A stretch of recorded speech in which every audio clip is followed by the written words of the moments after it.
be really interesting. Yeah, no, you're fine. Oh, good. Yeah, fine. That's good. How you doing, baby? A couple minutes and we're done. Hi, Rosie. We'll try and remember Yeah. the issue that's going on there. But I can. Just ask any questions you want. I'll just Okay. answer them. Okay. Okay, I think any time, Krista, you could just open it up. We're good. Okay. We've been my friends and I we balanced on the medicine wheel for 6 weeks, and that's been over now for a while, and I haven't really noticed significant changes in their lives, and sometimes I'm sort of at a loss of what to do about that. Did you think that by balancing and medicine, you're going to change their lives? Well, no, but I thought it might offer some guidance in some way. No, I didn't really think it would change their life, but I thought it might help them. I know that it's helped other people with addictions, and it's a tool that's used in helping people balance when they're. Well, look, that's just the whole thing. Like anything that we employ is just a tool. Yeah. But their lives are far too complicated, and there's too much pain there, and too much heaviness, and too much dysfunction for any one particular tool to change it for them. So the transformation that they need to experience requires a lot of support, a lot of context, a lot of work, a lot of insight, a lot of self-work on their part, a lot of motivation. And there's no magic formula. Not anything I do, not anything that you do. So it's not surprising to me that after 6 weeks of a particular technique, you're not noticing any major changes. That's only what I'd expect. Yeah. Yeah, I guess, and there's parts of me that have to maybe need some look like something that I need to look at in me versus what they're looking at in themselves. Well, yeah. What is it that drew you to it? This whole project. It was something spiritual. You've said that a number of times. What does that mean?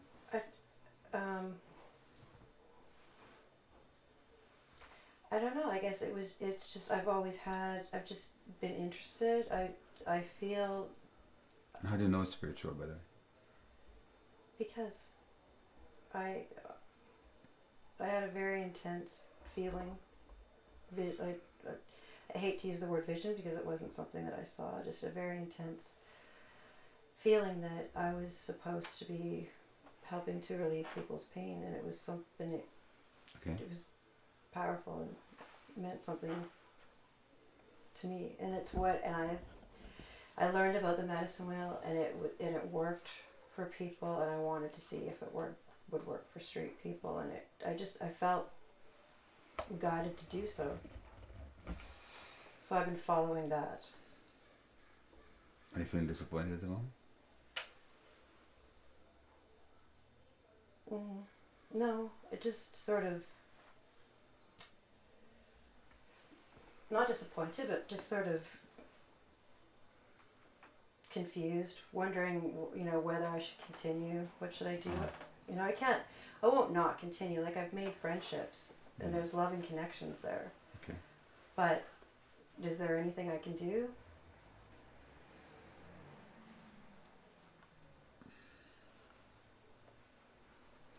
What is it about that you in pain that you want to relieve it in the world? Do you know what that is?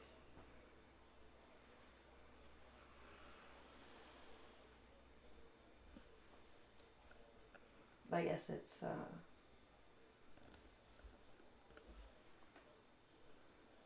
I don't like seeing people suffering, and I guess it's because they're. Well, who does? But I don't know, it's an instinctual thing that I have just felt. Okay. Krista, can you ask the same question of Gabor? Well, hold it. Can we have this conversation? Oh, I'm sorry. That's okay. I just know that it's limited time, and I'm really curious about the same thing for your motivation. Yeah, but asking her. what I'd like to do, if it's okay, is just to pursue this conversation for Sure, a bit. And then, yeah, I don't mind turning it around. Okay, Okay? Yeah. I won't leave you short of time. okay. Okay? Alright. Well, look, what has been your experience of pain in the world?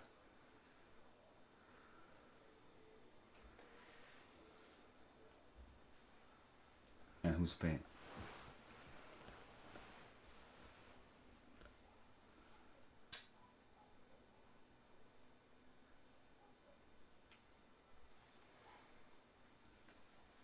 Yeah, I guess it's my own.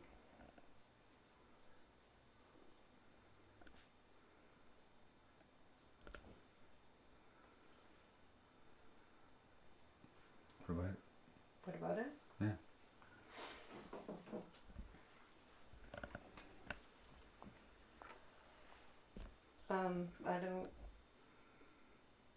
I don't really know where to begin with that, you know?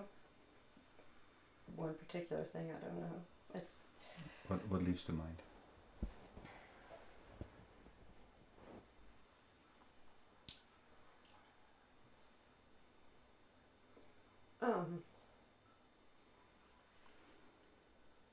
it's sort of like an inexplicable sadness that just sort of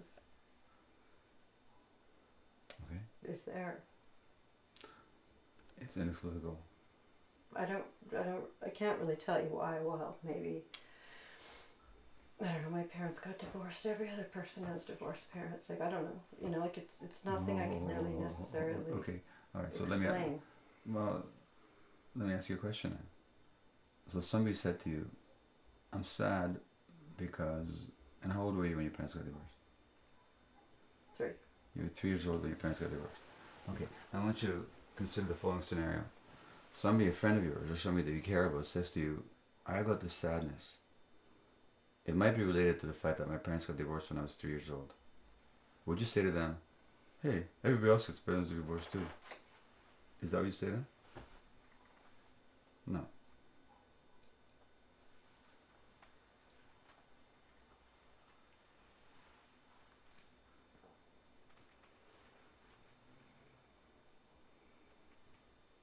What might you say to them?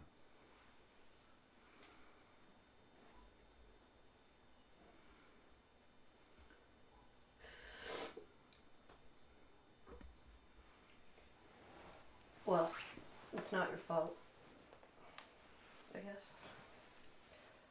Too bad that wasn't around in the 70s.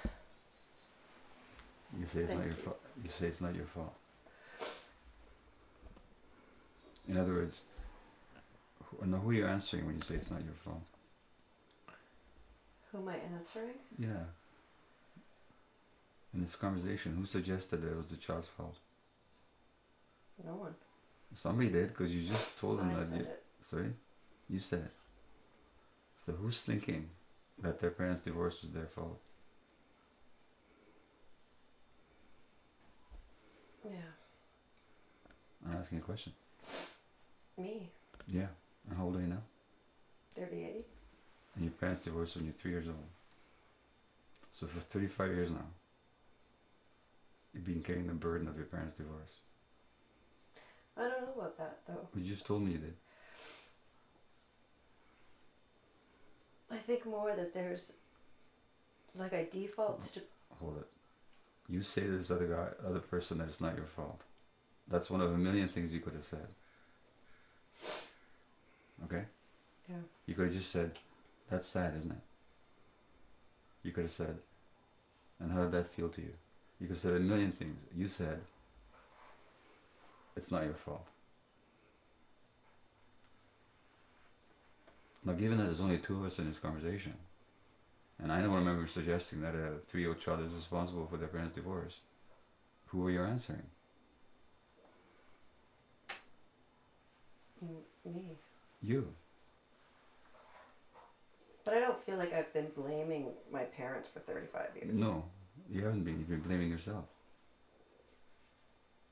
Or That's I it. mean, I meant to say blaming. That's myself. that's the Holy Freudian slip. holy Freudian slip, yeah. So look, Yeah. now first of all, nor did it begin with the divorce. Like the sadness that you perceive in the world, it didn't begin with the divorce. Because nobody is happily married wakes up on Saturday morning and says, hey, let's get divorced, dear, it's been great.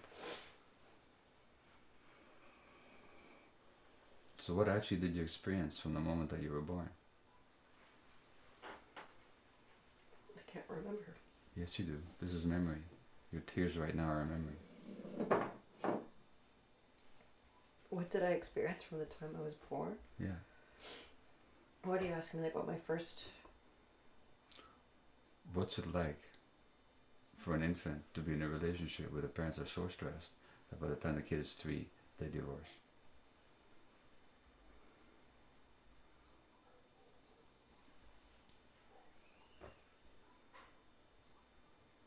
Oh, Krista, what are you feeling right now? Just really, really, really, really, really sad. Okay, that's the memory.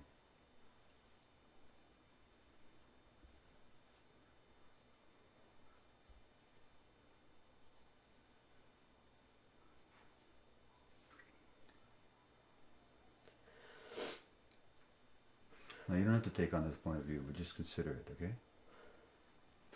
And consider that your biggest wish, your most fervent desire as a small child was to see some happiness in the world. Because both your parents were in pain. Not just you were in pain, they were in pain. And they were in pain because they didn't know how to deal with what was going on. And they wanted to love each other, and they wanted to be loved, and they didn't know how to do it. And you saw all that. Now you couldn't make sense of it, but you sensed it, being a sensitive infant and young child. And there's your unbearable sense of the overwhelming pain in the world that you need to fix. Yeah. And the sadness that you experience now is precisely the sadness that you experienced then. That's the memory of it.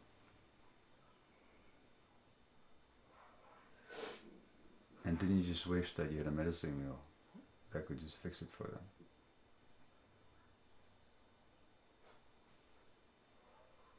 It's a magic formula.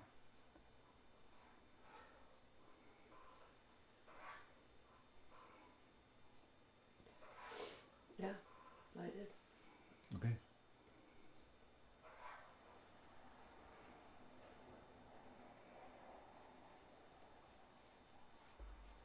Now, if you want to know what it's about for me, it's the same thing.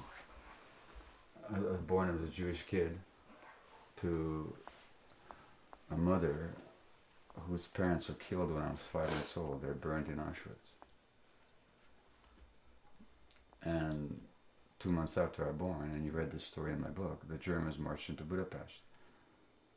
And my mother calls the pediatrician and says, will you please come and see my son because he's crying all the time. And the pediatrician says, of course I'll come, but I should tell you all my Jewish babies are crying. Now what do I know about Nazis or Hitler or genocide? Nothing. What do I do know? What am I responding to, do you think? Why am I crying? What do you think?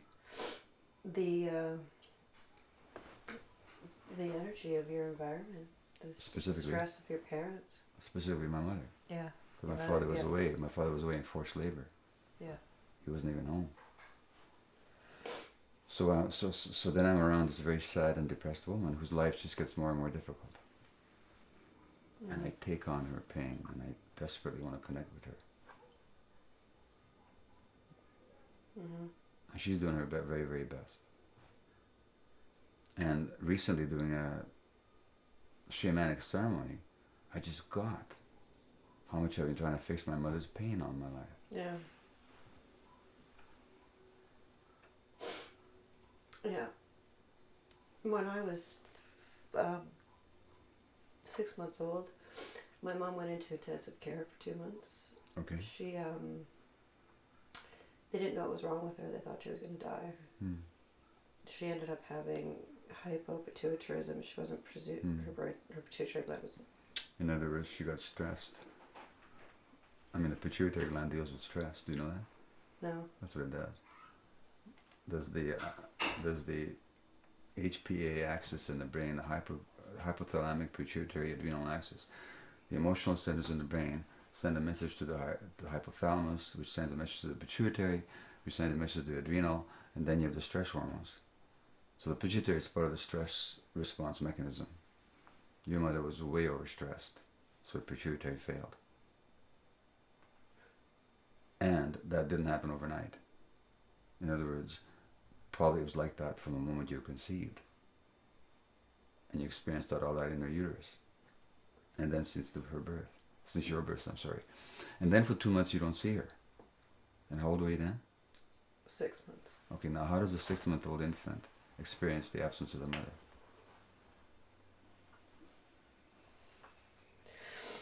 I don't know. Yeah? What do you like in relationships? Terrible. Why?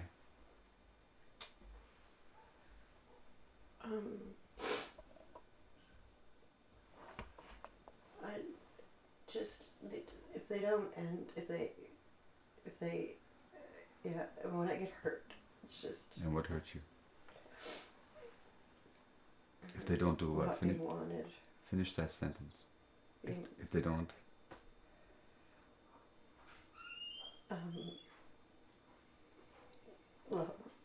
love me enough. Or if you don't believe they do. Yeah. You feel abandoned, right? Yeah.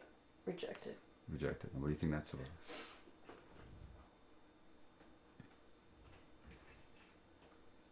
How about it's a memory of being 6 months old and your mother abandons you?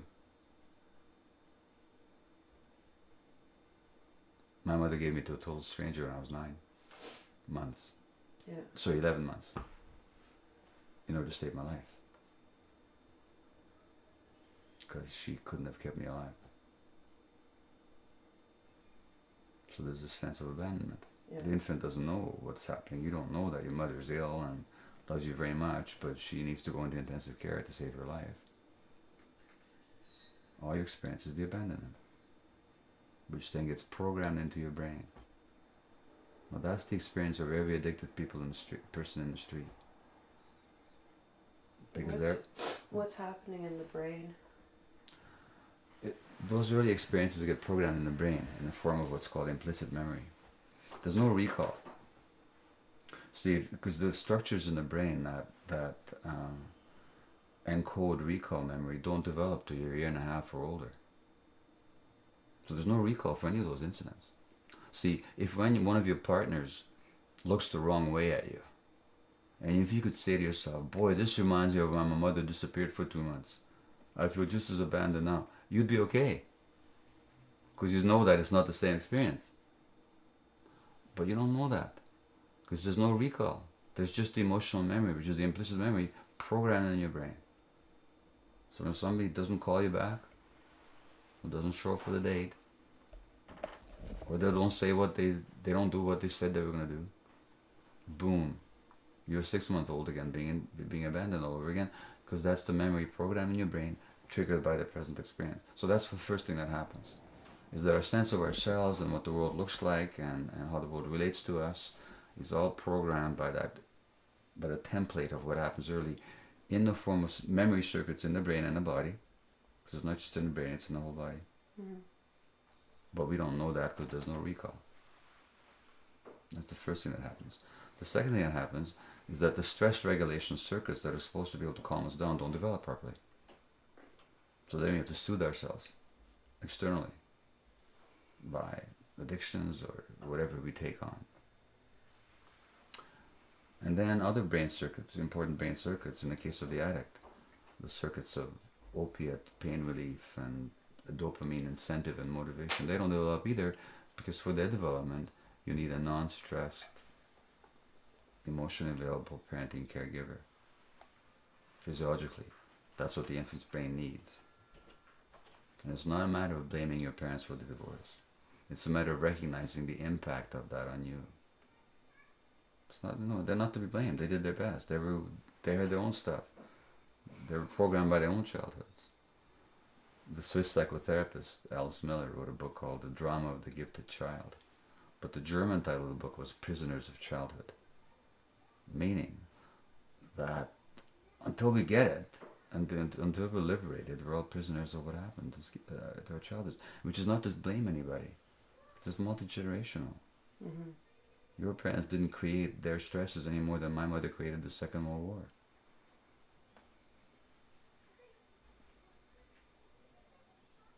So it's certainly not blaming the parents, but it's also not blaming yourself. It's just recognizing what happened, that's all. Mm-hmm. I wonder how many addicts actually understand that. Well, how about, did you understand it before this conversation? Somewhat, but it still is like really emotionally moving, you know. Yeah. No, and you didn't Because- and you didn't totally get it either. Because I didn't blame, it wasn't like I was blaming my parents for the divorce or for any of those things that But happened, no, but I never could understand my depression. yeah, or the pain. That's what I'm talking about. Yeah. The so-called inexplicable sorrow that you had Yeah. is far from inexplicable. In fact, it's only natural given your history. But you, an educated and interested and engaged individual, didn't quite get that. How would you until somebody explains it to you? Yeah. So how would the addict understand it? They don't. And the medical doctors don't learn this stuff. And the teachers and the psychologists don't learn this stuff. So who would speak to them? Well,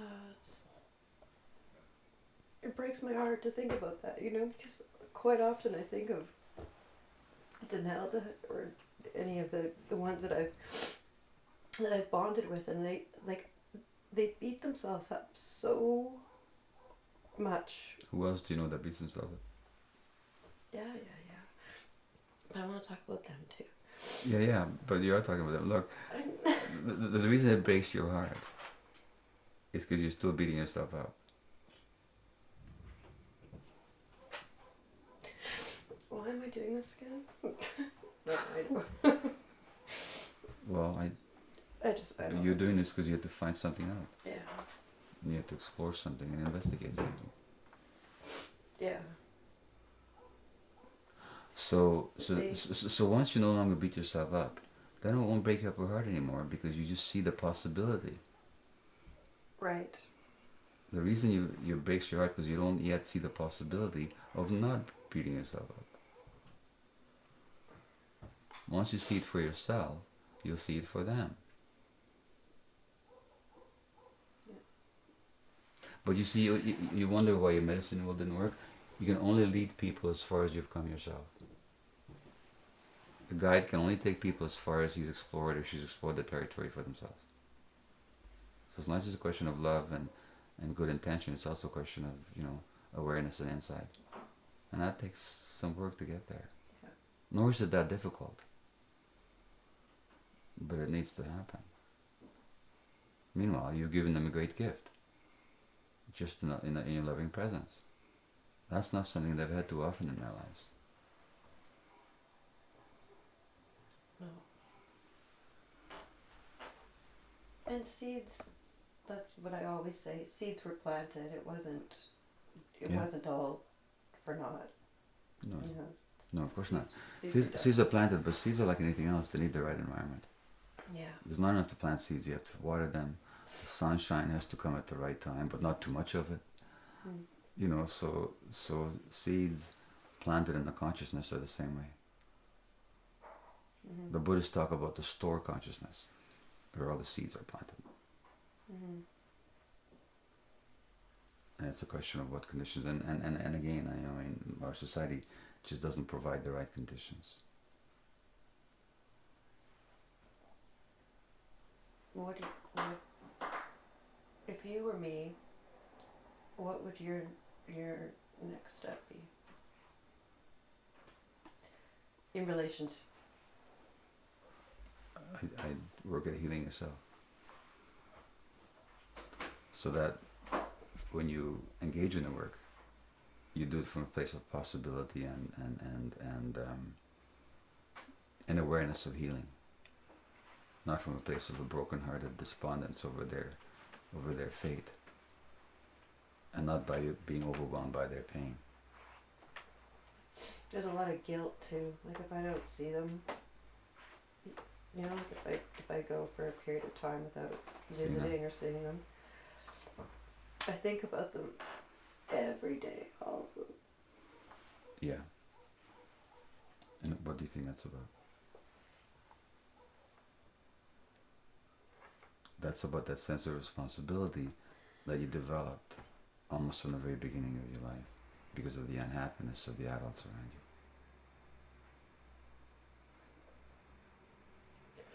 See, it's not that there isn't pain in the world. And you could work 24/7, 7 days a week for the rest of your life. And it would only still be a drop in the bucket. Yeah. And I could do the same thing. So there's a legitimate reason to be concerned and to be engaged. But the guilt, that's something different. That doesn't empower you. The guilt is the worst. Yeah. Well, the guilt, I could give you a whole lecture on guilt. Well,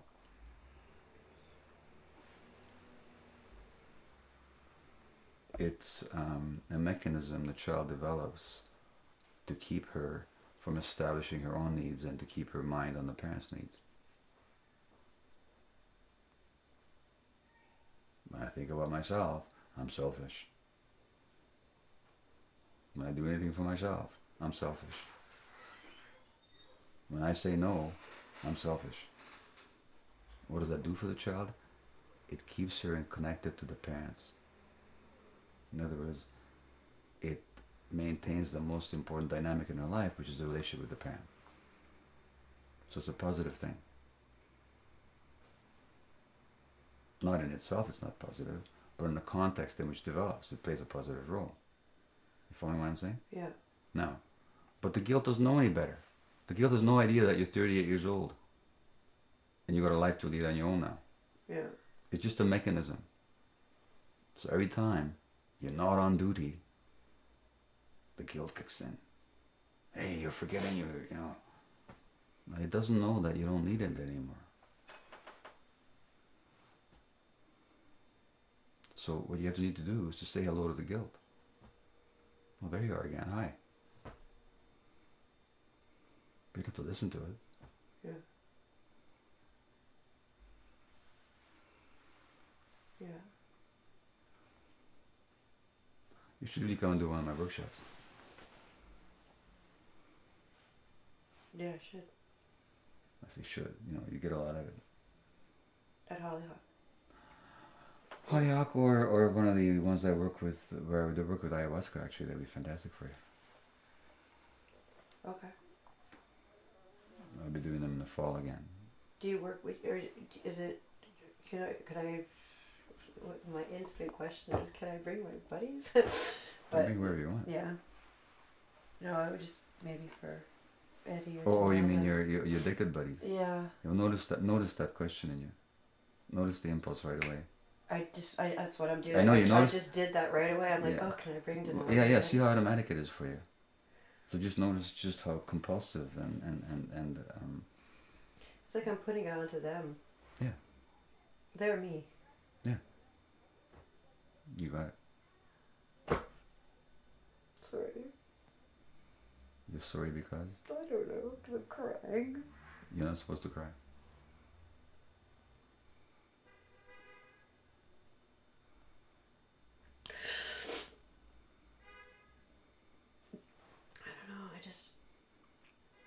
The other thing I'm thinking right now is I just really, really, really love them.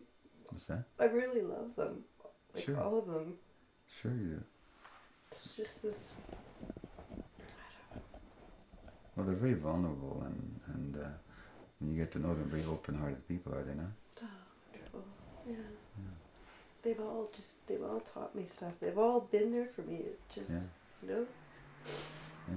Yeah. I was dating this guy this summer and he, I don't know, he just wasn't being good, you know? Classic. He explained it. They don't even know me.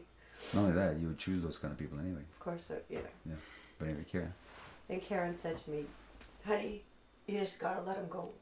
You just gotta let him go. And she's so cute, like when she talks, you know? Yeah. He's just gonna hurt you more. Huh. There's other fish in the sea. There's jackfish. There's salmon.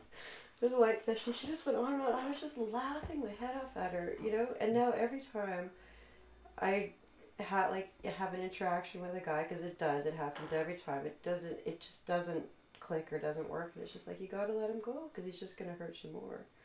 And it's her words that come in my head. There's a wonderful book you need to read called Getting the Love You Want by a man called Harville Hendricks. It's about how we recreate in our adult relationships the very template that we experienced as children. Mm. Until we get it, we just do it compulsively. Yeah. I mean, my wife and I did that for many years. It doesn't mean it can't be worked out. Yeah, I've heard that before. It makes sense until you figure it out, until it comes clear. Yeah, but there's ways to work at making it clear, or you can just carry on unconsciously, hoping that at some point you figure it out. Yeah. I say, Krista, important about, maybe that's too big of a topic. Well, I'm not sure I asked as a good example, because there's nothing addictive about it. You don't want more, you want less, right. And it makes you throw up, and it's totally unpleasant. So it's not anything anybody would crave. Although it's true, the experience can be addictive. If somebody has no purpose or no meaning in their life, then they can make the ayahuasca ceremony to their purpose and their meaning. So it's not that the drug is addictive; it's that the experience can be addictive. Like any experience can be addictive, but it's not a great example. But the point you're making, that everybody's addicted to something, and that's totally valid. Yeah. Yeah, we should touch on that. Sure. Because and the mirror where the discrimination comes from. Yeah, sure. I can mirror out. Yeah. Sure. Is that, and that's it then? Hey. Yeah, sure. We're rolling. Go ahead, Krista. Are we rolling? I just remember having a conversation with Danelda one day, and there's just her insight just amazes me at times, and it's not really anything that anyone else wouldn't have noticed about me. But we're having a conversation. Just we have deep conversations about things, and I said to her, I've been looking for an elixir. I kept calling it, like it was, and I want like about homelessness, and that the answers would come from inside to what the people needed in order to get out of the places that they're in. And I said to her, but I think maybe the elixir is just that I need to point the finger back at myself. And she just started laughing. She's like, of course you do. I've known that the whole time. She's like, you haven't had a relationship since I've met you. And it just came out. It surprised you? Yeah. That they're being observed that carefully and that acutely. Well, they do that. They can tell me about me almost any time. Yeah. Yeah. And insightful. Yeah. It like so many different occasions. She just has an angle on things. Things aren't quite going right. She's the first to remind me, just get out of the way. Well, look, she's been on the block a few times. She sure has. I'll never forget Stan, our one that passed away this last fall. He was talking to me about her, and he said, don't make no mistake. She's the toughest little bitch on the street, but she's 4'7". She weighed 80 pounds when she was out there. She's about 90 pounds now. She's got a walker. She's just a tiny, tiny, tiny little woman. Like just.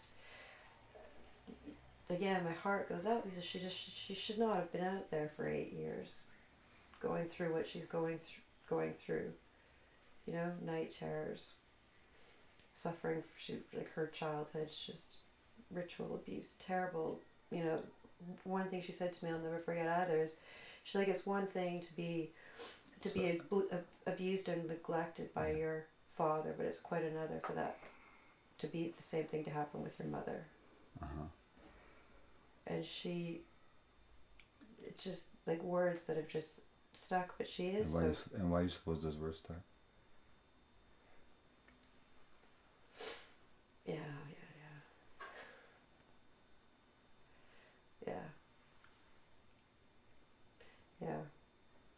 It's one thing to be abused by your father, but to be abused by your mother. Or neglected. Yeah.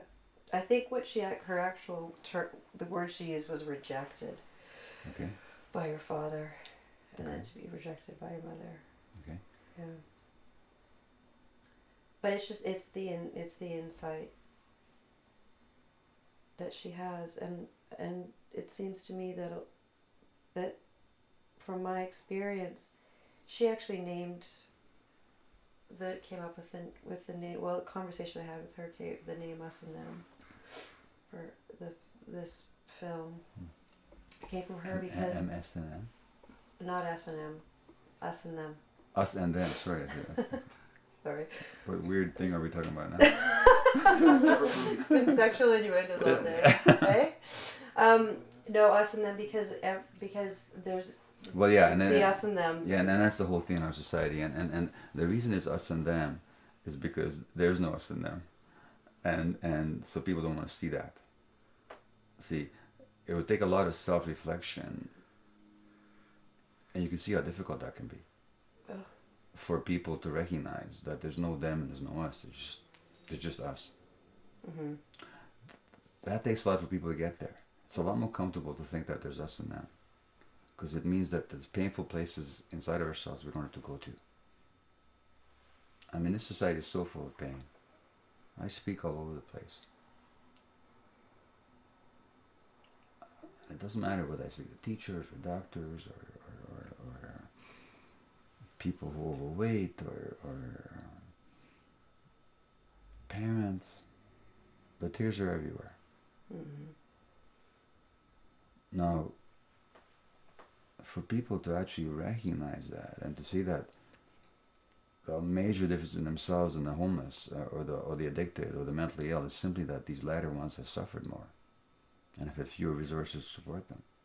That would take a huge transformation of consciousness. It's much easier to be spiritual than to be emotionally authentic, as you know. So that it's much easier, therefore, to believe that on a deeper level, not on a deeper level, at least if you're doing the spiritual work, you recognize that people are all the same. If you do the emotional work, you recognize that people are all the same. But those are both difficult tasks.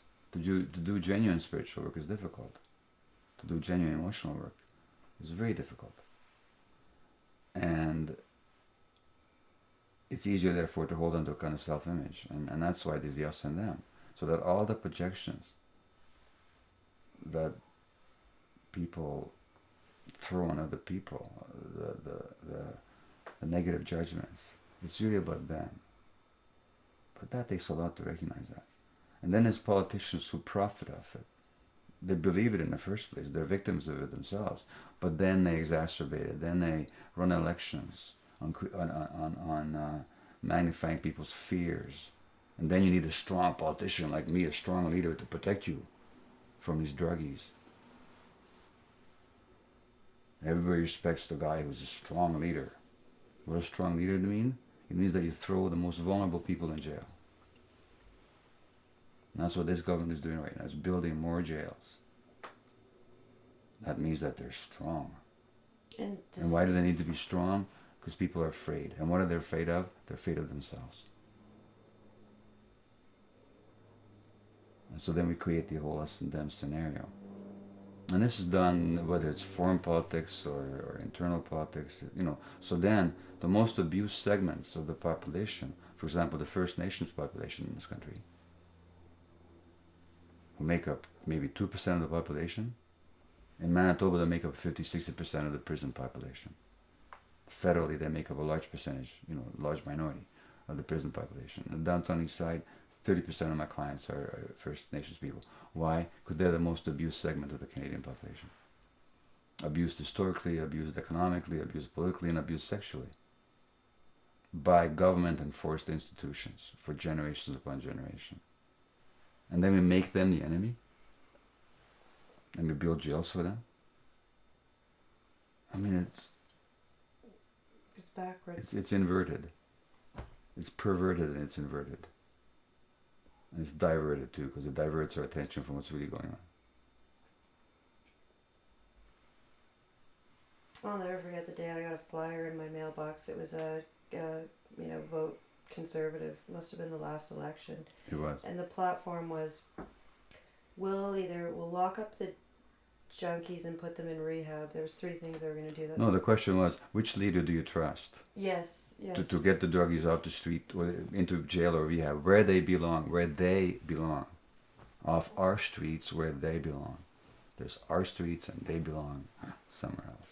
How is that okay? Like I remember looking at that and feeling cold, like just going completely. Well, because what do you notice when you look in the Prime Minister's eyes?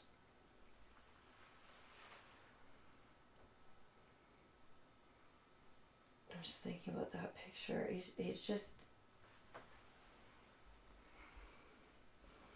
There's just they just seem fake to me. Well, There's false. think of his eyes. What do you see there?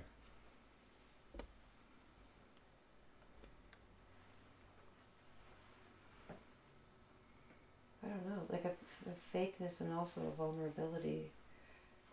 Something there too. It's just not.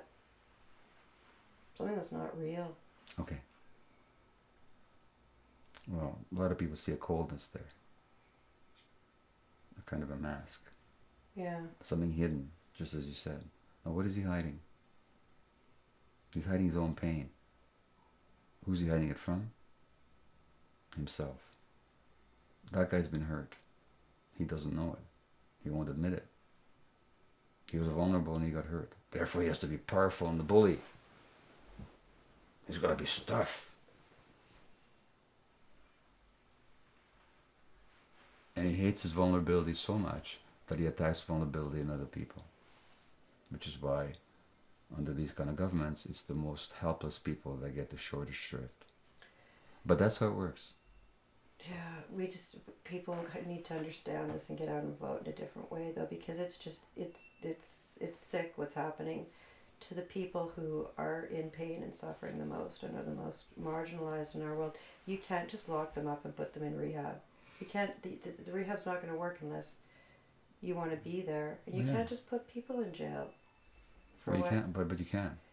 I guess you can. Can you? Yeah, you can. The Americans have 5% of the world's population, but they have 25% of the world's jail population.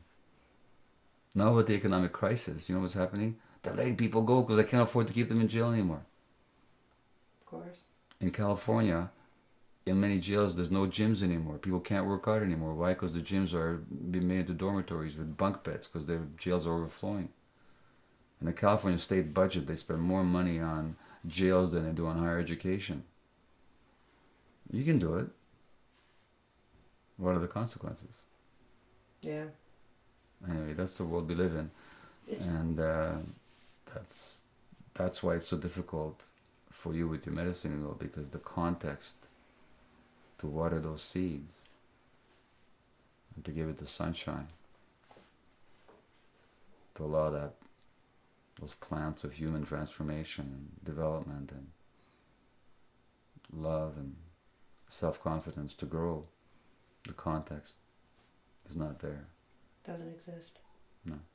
Which doesn't mean that you don't do the work. It just means you don't take it on personally when you don't succeed on that level. Yeah. And you don't confuse your guilt about your parents' divorce with the failure of your patients or your clients to achieve some transformation. It's so funny. I don't even know they're not my patients. They're just at this point in time. They're just my friends. I know, but I know what you mean. I'm talking about how you relate to them emotionally. Yeah, no, just that emotional connection is just so. I'm not just talking about that. I'm talking about the burden that you take on. So you can be there without taking on a burden. Yeah. If you're there with a burden, you're helping them less. So again, to go back to the beginning, that burden is yours. You got to put it down. Yeah, the guilt is my thing. Yeah, it's totally yours. They don't care. Like, I mean, they like to see me when they see me, but it doesn't matter. Yeah. Or it does. Well, even if it does, Or it does. Like, it's still no reason to feel guilty. Yeah. Yeah. I just don't. There's just.